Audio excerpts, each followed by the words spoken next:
Si vous appréciez notre travail, n'hésitez pas à nous soutenir en likant ou en partageant la vidéo ou grâce à notre Utip. Il vous suffit de regarder une publicité de 30 secondes, ce qui nous fait gagner 5 centimes par visionnage. En soi comme ça, c'est pas grand chose, mais pour nous c'est beaucoup. Merci de votre participation et bon visionnage. Salut les amis, on se retrouve pour cette nouvelle review de Boruto sur l'épisode 99. On retrouve Boruto et Sarada là où on les avait laissés la semaine dernière, c'est-à-dire à la poursuite de Jugo, qui n'a pas l'air d'aller très bien, puisqu'on a pu constater qu'il avait une toute nouvelle forme sous l'emprise de la marque maudite. Donc on n'a pas réellement d'indices par rapport à cette nouvelle forme, on ne peut faire hélas que des spéculations.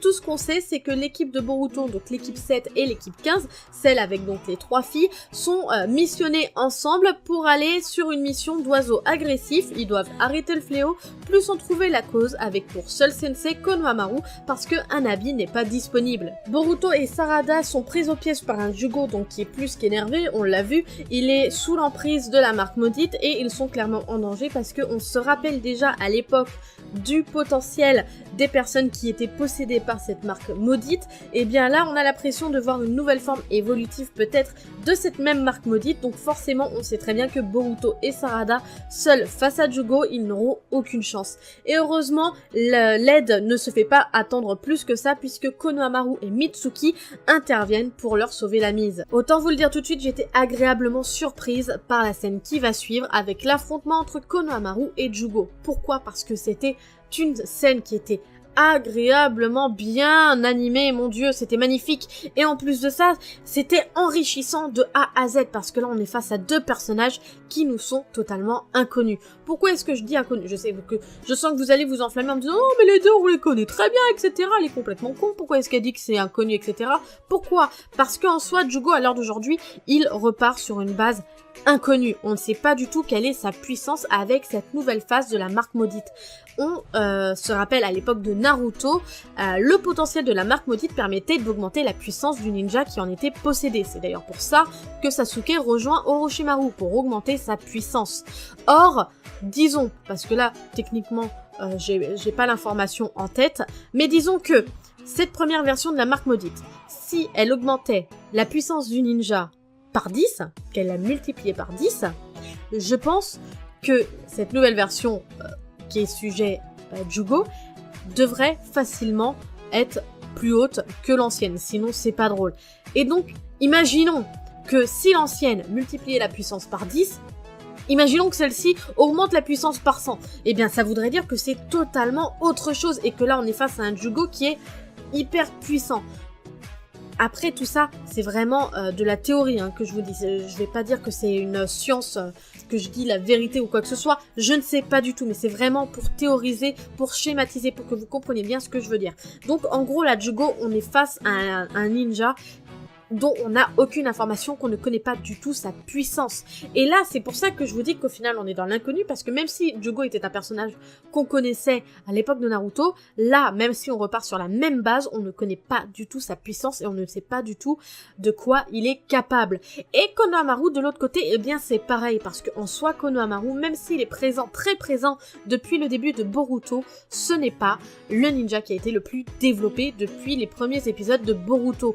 Si on devait comparer, et là perso j'ai l'info vu que actuellement je relis Naruto, eh bien si on devrait comparer, Kakashi dans les 20 premiers tomes de Naruto était au moins 10 fois plus détaillé, 10 fois plus décrit et travaillé que Konohamaru à l'heure actuelle. On ne connaît pas du tout l'éventail de capacités de Konohamaru, mis à part les techniques de Katon et bien sûr le Rasengan qu'il a hérité de Naruto. Là pour l'instant en fait Konohamaru il nous était présenté un petit peu, bah voilà, il nous fallait un ninja pour être le sensei de l'équipe 7, il nous fallait de préférence un ninja qui avait une affiliation avec Naruto et du coup une affiliation avec Boruto, qui sont un petit peu considérés comme l'oncle sympathique et dont les lecteurs s'étaient déjà attachés auparavant. Donc Konohamaru, il était un petit peu présenté comme ça, parce que à l'heure actuelle, il n'a eu aucun réellement un rôle important, il n'a eu aucun rôle important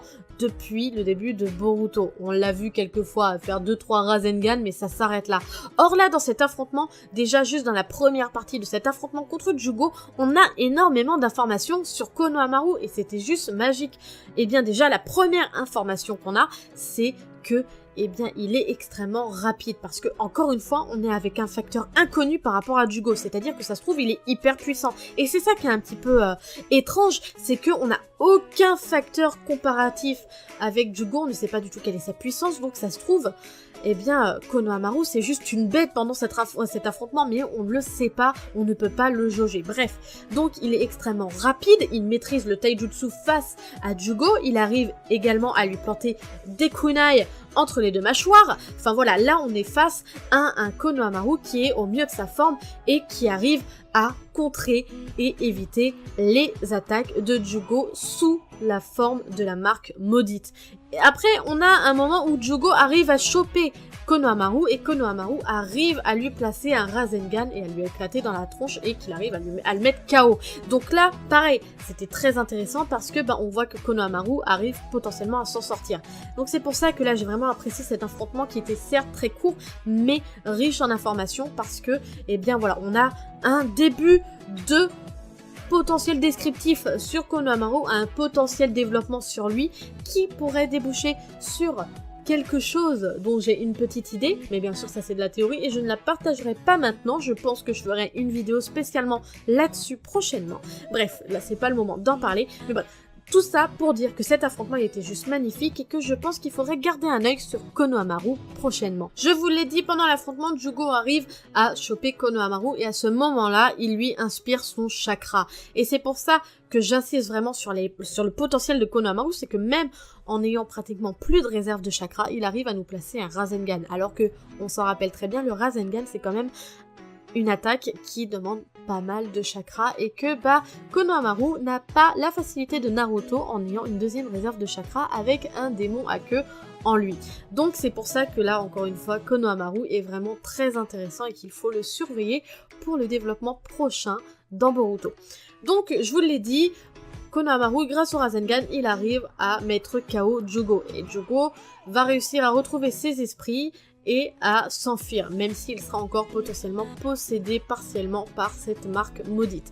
Mais il n'ira pas bien loin puisqu'il va s'écrouler, il va s'évanouir au bord d'un lac qui sera entouré, où il y aura des oies sauvages. Donc là, on voit qu'on commence à avoir un lien. Pourquoi est-ce qu'on nous met en avant ces oies-là? Eh bien, ces oies, ce sont tout simplement les oiseaux qui étaient possédé par la marque maudite, par la marque agressive, qui était donc agressive dans l'épisode précédent, et donc on commence à comprendre qu'au final, peut-être que la source de ce maléfice est dans ce lieu. Pendant que Jugo est évanoui, on va observer qu'il a une marque dans la paume de sa main gauche, qui a la forme soit d'un U, soit d'un C, selon comment vous vous positionnez, hein. Je vous laisse choisir, mais on ne sait pas d'où vient cette marque, puisque avant, il ne l'avait pas. Ça, c'est notre souvenir de lecteur, hein.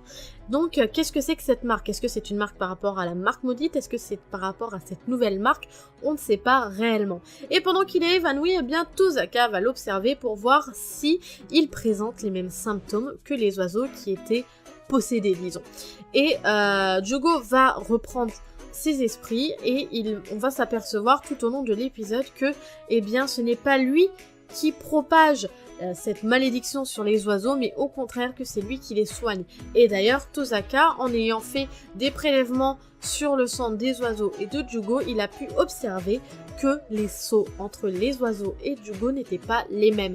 Donc, on ne sait pas d'où vient le saut de ces oies. Tout ce qu'on sait, c'est que Jugo a la capacité de soigner ses oies en absorbant leurs sauts, disons, et que il a quand même un certain nombre limité qu'il peut assimiler, et qu'à partir d'un moment, eh bien, il n'arrive plus à se contrôler et qu'il se laisse posséder entièrement par la marque maudite. Konohamaru va s'écrouler et va être hors service pendant au moins 4 ou 5 jours parce qu'il n'a pratiquement plus de réserve de chakra. Et ce qu'il va faire, c'est qu'il va envoyer l'équipe 15 aller chercher des renforts à Konoha. Là, honnêtement, à ce moment-là, j'ai été quand même assez déçue parce que, comme je vous l'ai dit la semaine dernière, pour moi, le fait qu'ils aient choisi l'équipe 15, c'était une opportunité pour pouvoir les développer. Et le fait que là, on nous les présente juste comme les boucs émissaires, enfin les bouche-trous qui vont chercher des renforts à Konoha, honnêtement, ça me déçoit énormément parce que, au final, on nous vend l'équipe comme, encore une fois, des bouche-trous, quoi. C'est juste une équipe de Sakura à l'époque de Naruto. Et honnêtement, pour moi, j'ai été déçue à ce moment-là.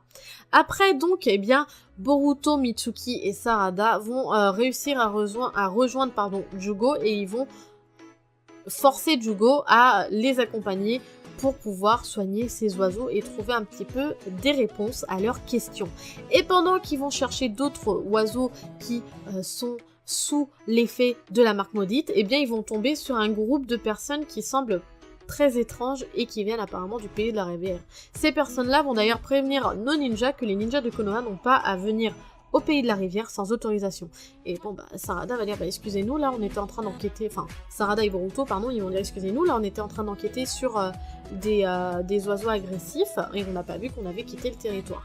Et donc, cet homme-là va lui dire, ah bon, vous aussi, etc. Il va essayer de chercher des informations, sauf que Boruto va avoir l'intelligence et la présence d'esprit de dire, non, qu'ils n'ont pas d'informations parce qu'ils commencent à peine l'enquête. Et déjà, encore une fois, le raisonnement logique, c'est que tu te dis, on nous présente de nouveaux personnages qui ont l'air potentiellement gentils, entre grosses guillemets, ces personnages-là, ils ne sont pas là pour rien, et on a raison de penser ça, mais ça, on va voir ça un peu plus tard. En même temps, j'ai oublié de le préciser, mais pendant que Boruto, Sarada et Mitsuki font équipe avec Jugo, eh bien plusieurs fois, Jugo fait des allers-retours jusqu'à sa planque pour pouvoir laisser tout simplement sa marque le posséder pour que après il puisse reprendre ses esprits.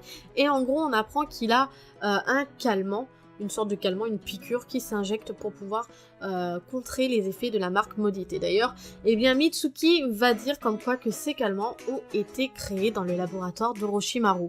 Donc là, tu te dis, attends, c'est chelou quand même, ça vient de chez Orochimaru, donc est-ce que ça veut dire que là, il nous a fait une nouvelle version plus optimisée de la marque maudite et que donc, eh bien, Jugo a été son cobaye tout simplement. Et là, tu te dis, est-ce que Orochimaru, il n'est pas reparti dans des travers? Parce que il ne faut pas oublier que même si Orochimaru, maintenant, il est papa, eh bien, c'est quand même l'antagoniste principal de Naruto. Et que c'est toujours un méchant qui a tué le 3e Hokage, qui a tué énormément de monde et qui a fait quand même énormément de mal. Sans oublier, je vous le rappelle, juste comme ça, c'était le genre de gars, même si c'était un des 3 Sannin, il a fait des expériences sur des êtres humains. Donc voilà, donc ce serait pas étonnant que Orochimaru reparte dans ses travers et redevienne ce malade de la technologie et de l'évolution et des expériences sur les êtres humains. Et ce qui expliquerait pourquoi est-ce que Jugo a une nouvelle forme de la marque maudite. Mais tout ça encore, c'est des spéculations, c'est des choses qu'on pourrait penser et qui seraient logiques vu que là, avec toutes les preuves qu'on commence à rassembler au sein des 2 épisodes, eh bien, tout nous ramène vers Orochimaru. Je vous l'ai dit, j'étais déçue que l'équipe 15 ait été relayée à la place de « on va chercher des renforts ». Mais heureusement, fort heureusement, et ça j'ai été rassurée, eh bien, nos 3 jeunes filles vont se faire attaquer par 2 nouveaux antagonistes. Et ces 2 antagonistes sont plus qu'étranges. Déjà, de première vue, bon voilà, au niveau de leur chara-design, c'est le chara-design de la génération Boruto, quoi. Un chara-design qui pour moi n'a plus rien à voir avec celui de Kishimoto qui nous faisait à l'époque. Mais bref, on va pas encore débattre là-dessus. Moi, personnellement, je ne suis pas fan, mais bon, après, les goûts et les couleurs, ça concerne chacun. Bref. Donc, ces 2 antagonistes semblent être des frères et sœurs jumeaux. Mais ce qui est étonnant, c'est qu'ils ne présentent pas de mémoire de bandeau, on ne sait pas d'où ils viennent, etc. Mais tout ce qu'on sait, c'est qu'ils ont un collier étrange qui ressemble un petit peu au collier de Broly, dans le film Dragon Ball Super Broly. Et que, eh bien, face à notre équipe 15, ils vont appuyer sur une sorte d'interrupteur et qui va leur déclencher la marque maudite. Enfin, quelque chose qui ressemble à la marque maudite. Et là, tu te dis, mais qu'est-ce que c'est que ce Beans?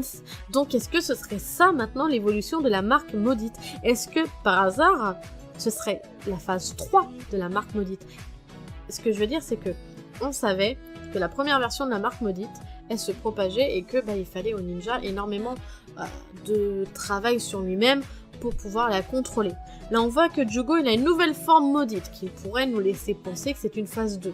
Donc là, on a repris l'expérimentation sur la marque maudite. Et là, on voit des personnages qui ont un collier déclencheur et que ce collier déclencheur permet de déclencher la propagation de cette marque maudite. Et cette marque a l'air d'être différente par rapport aux précédentes. Donc est-ce que ça, ce serait pas la phase 3? Là, il y a énormément de questions qui sont en train de nous venir en tête à cause de ces épisodes parce qu'on a énormément d'événements qui se passent et on n'a que des questions parce qu'on ne sait pas réellement ce qu'il se passe. Mais là, encore une fois, ça laisse nous diriger, penser que c'est Orochimaru qui se cache derrière tout ça. Et d'ailleurs, à la fin de l'épisode, on voit bien que eh bien, notre équipe Boruto, Sarada, Mitsuki et Jugo sont observés par un individu qui semble être le personnage qu'on avait vu auparavant, qui vient donc du pays de la rivière, qui est en train de faire des recherches sur les oiseaux agressifs. Et sur son petit calepin, eh bien, on voit qu'il a une photo de Jugo et qui avait l'air, qui ont l'air de le chercher. Donc maintenant, la spéculation, c'est est-ce que Jugo aurait été encore une fois victime d'expérimentation par Orochimaru et aurait réussi à s'enfuir potentiellement, et comme il est d'un naturel gentil, il essaye de soigner les oiseaux qui ont été propagés par une sorte de marque maudite, on ne sait pas comment, et que ces mecs-là sont des pions d'Orochimaru pour pouvoir le récupérer. Ça, c'est la théorie numéro 1.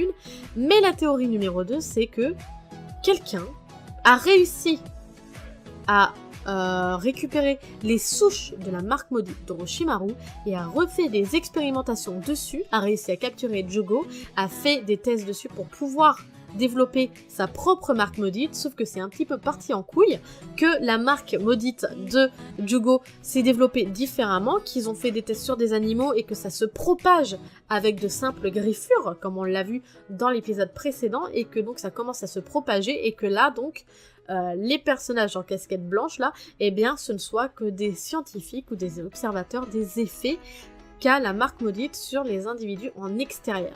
Là, on a deux théories qui sont quand même assez intéressantes, et d'ailleurs dans la deuxième théorie on peut rajouter que bien nos jumeaux, eh bien ce sont aussi des personnages qui ont servi d'expérimentation pour cette marque et pour avoir, pour aussi expérimenter le fait d'avoir un déclencheur autour du cou.